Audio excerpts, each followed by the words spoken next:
Hello friends, डब्बावे के आने वाले एपिसोड में आप देखेंगे कि श्याम जो है अंजलि को दवाई देता है। उसे याद है कैसे उसने दवाई बदली। अंजलि कहती कि उनके बच्चे के लिए कुछ बनाया और वो श्याम को दिखाने की प्लानिंग बना रही, लेकिन साथ ही कोई दरवाजे की बेल बजती है। श्याम और अंजलि टेंशन में है।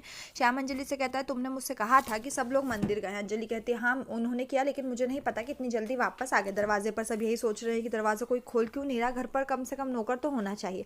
तब पायल कहती है कि एक अतिरिक्त चाबी है घर के अंदर। अंजलि कहती है कि अगर उनके पास चाबियां हुई तो क्या होगा। श्याम कहता है, टेंशन मत करो, ये कोई और हो सकता है। वो ऊपर जाता है और पायल दरवाजा खोलती है।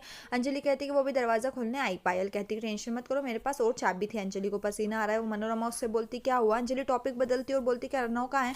आकाश बोलता है वो किसी काम से ऑफिस गए। दादी फिर 2 कप चाय देखती है और बोलती, क्या कोई मेहमान आया है। अंजलि कहती है, पहली बार अच्छा नहीं लगा इसलिए मैंने दोबारा बनाई। तभी अंजलि कहती है कि उसकी तबीयत ठीक नहीं है। आकाश डॉक्टर को बुलाने वाला, लेकिन अंजलि कहती है कि डॉक्टर की कोई जरूरत नहीं है। वो अंजलि को उसके कमरे में ले जाते हैं। अंजलि बहुत टेंशन में श्याम को ढूंढ रही है। श्याम उसे इशारा देता है कि वो मैनेज कर लेगा। अंजलि सभी से कहती है कि वो अब सो जाएगी, इसलिए सभी लोग कमरे से चले जाते। खुशी के घर गरिमा खुशी के पिता से कह रही है कि वो दादी के सामने नहीं जा सकती। उसका कहना है कि जो गलती उन्होंने कि वो आज उसके सामने है।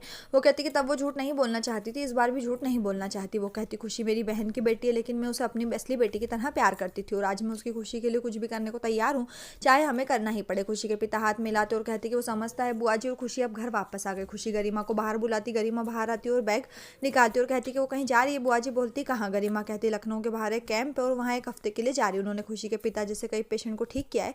बुआ जी कहती है, अच्छा है, लेकिन आप क्यों नहीं समझते, वो खुशी की शादी है। गरिमा खुशी से कहती कि मैं इस बड़े मौके को मिस नहीं कर सकती। खुशी कहती है, मैं समझती हूँ। और आईजादा हाउस में अंजलि श्याम को बुलाने के बारे में सोच रही है और वो सोचती कि क्या होगा अगर दादी उसके कमरे में जाएगी, क्योंकि श्याम दादी के कमरे में छिपा हुआ।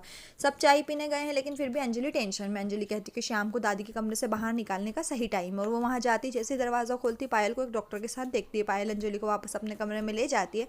दादी को फर्श पर कुछ फ़ोन मिला दादी के कमरे में। श्याम अंजलि को फ़ोन करने के बारे में सोचता है, लेकिन उसके पास उसका फ़ोन नहीं है। खुशी के घर पर बुआ जी कहती कि वो भी खुशी के पिता को पहले ही की तरह सामान्य देखना चाहती है।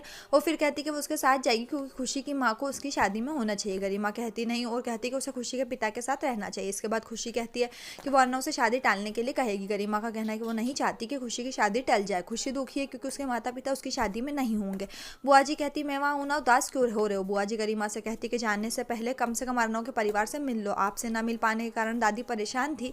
गरिमा कहती कि वो नहीं मिल सकती क्योंकि उसके पास शाम को ट्रेन है। बुआ जी कहती तो कम से कम उसे बुलाओ। गरिमा कहती ठीक है, लेकिन उससे पहले मुझे अपना बैग पैक करने दो। रायजादा हाउस में डॉक्टर अंजलि से बोलता है कि वो अपना ख्याल रख रही है। अंजलि कहती जो दवाएं आपने दी थी नियमित रूप से ले रही है। डॉक्टर कहता है कि उनका आप पर कोई प्रभाव नहीं पड़ रहा, उन दवाओं को लेना बंद करने के लिए कहता है। डॉक्टर कहता है वास्तव में आप कमजोर दिख रहे हो। कहते हैं कि उसे नई दवा देगा। डॉक्टर फिर सभी को अंजलि को जितना हो सके खुश रखने के लिए कहता है। डॉक्टर चला जाता है। अंजलि श्याम को ढूंढ रही है। पायल अंजलि से बोलती है कि उसे कुछ चाहिए। अंजलि ना कहती और पायल चली जाती है। लिविंग रूम में हर कोई, दादी का कहना है कि डॉक्टर सही है, हमें उसे खुश रखना। तभी दादी कहती है अंजलि का गोद भराई रस्म करना चाहिए। नानी कहती उन्हें लगता है कि उन्हें खुशी की मेहंदी की रस्म और अंजलि की गोद भराई रस्म दोनों को एक साथ रखना चाहिए। नानी कहती कि इस तरह अंजलि खुश होगी। नानी फिर पायल से कहती कि अपने माता पिता और बुआ जी को बताए। खुशी के घर पर खुशी उदास और अकेली बैठी। गरिमा आती और उसे अपने कान की बाली उतारने के लिए कहती है। वो फिर उसे नहीं देती है और खुशी अब खुश है। गरिमा का कहना है कि उसकी माँ ने उसे दिया था, वो अपनी शादी के दिन खुशी को देना चाहती थी, लेकिन खुशी कहती है टेंशन मत करो, मैं इन्हें अपनी शादी में पहनूंगी। गरिमा कहती कि वो खुश है क्योंकि खुशी को बहुत अच्छा लड़का मिला। गरिमा फिर खुशी से उससे वादा करने के लिए कहती कि वो अपनी शादी में दुखी नहीं होगी। खुशी ने उससे वादा किया। गरिमा कहती कि इस इयरिंग्स में आप अपनी माँ की तरह लग रही है, बेहद खूबसूरत। वो गले मिलते और एपिसोड खत्म। यहीं आने वाले एपिसोड के लिए हमारे साथ जुड़े रहें। चैनल को सब्सक्राइब करें, साथ में बेल भी प्रेस करें।